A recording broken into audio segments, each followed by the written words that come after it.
제가 회사에서 일하는데 회사 동료가 일을 자꾸 저한테 떠넘겨요. 회사 동료가 본인 일을 하나둘씩 저한테 부탁하는 거예요. 그래서 저는 좋은 마음에 부탁을 몇 번 들어줬거든요. 제 일 아닌데도 동료 일을 대신 해줬어요. 그러면서 몇 달 지났는데 어제는 그 동료가 뭐라고 하는 줄 아세요? 그 일은 미소 씨가 계속 해온 일이니 미소 씨가 할 일 아닌가요? 그 일은 본인 일이 아니라 제 일 아니냐는 거예요. 저는 선의로 해준 건데 어느 순간부터 제 일이 되어 있었던 거예요. 아니 누굴 호구로 하나.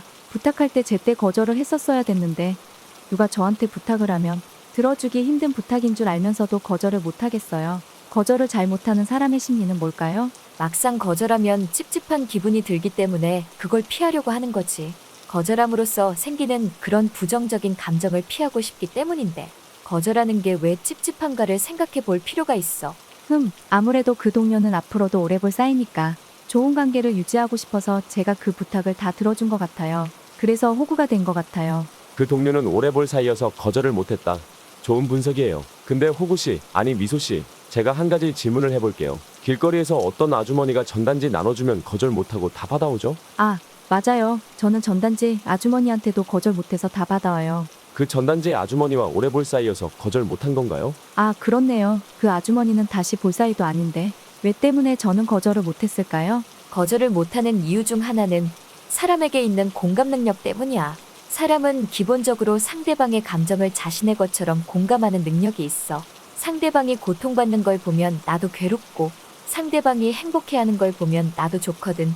물론 반사회적 성격장애를 가진 사람이라면 타인의 감정을 공감하지 못할 수 있지만 대부분은 타인의 고통을 보면 괴로운 기분이 들지. 전단지 받는 걸 거절한 내 행동으로 인해서 나 때문에 상대방이 실망하는 표정을 보는 게 죄책감이 드는 거지. 그리고 특히 우리나라 사람이 거절을 못하는 문화적인 이유도 있지.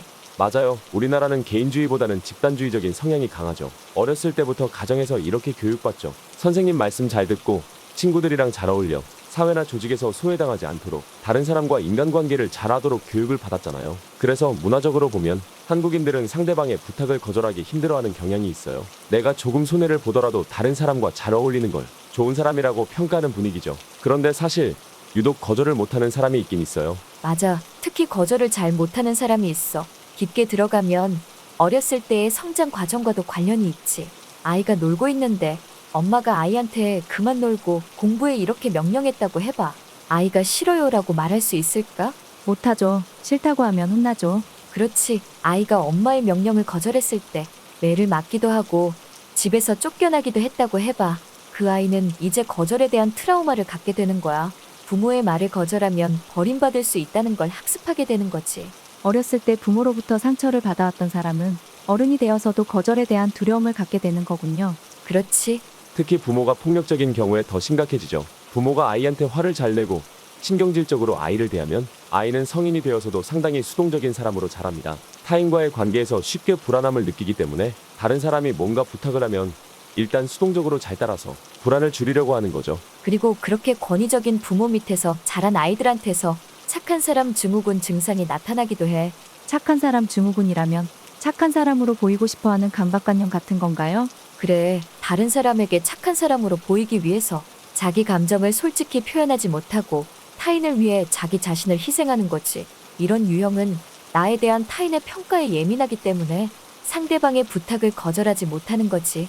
거절을 못하는 사람의 유형 중 하나는 초민감자도 있어요. 초민감자요?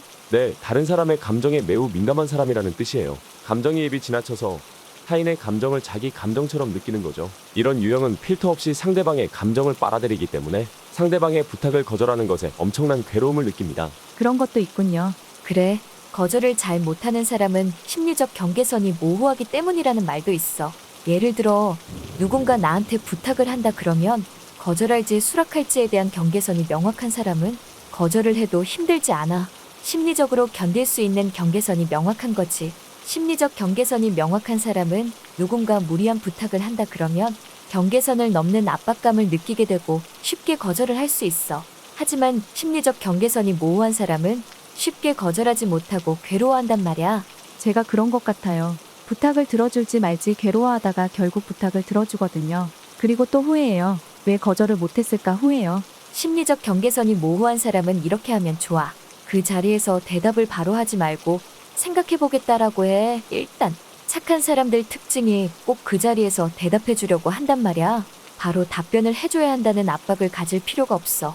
그리고 부탁을 들어줄지 말지 이분법적으로 판단할 필요가 없어. 꼭 야스난 노 중에 하나를 선택해야 하는 건 아니야. 예를 들어서 어떤 조건이 붙으면 내가 부탁을 들어줄 수 있겠다. 그러면 당당하게 조건을 얘기해보고 어떤 조건이 붙더라도 내가 부탁을 들어주지 못하겠다 그러면 그때는 거절할 수밖에 없겠지.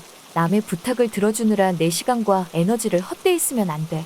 도대체 거절해서 내가 잃는 게 뭔데? 거절한다고 해서 가치 있는 걸 잃어버릴까?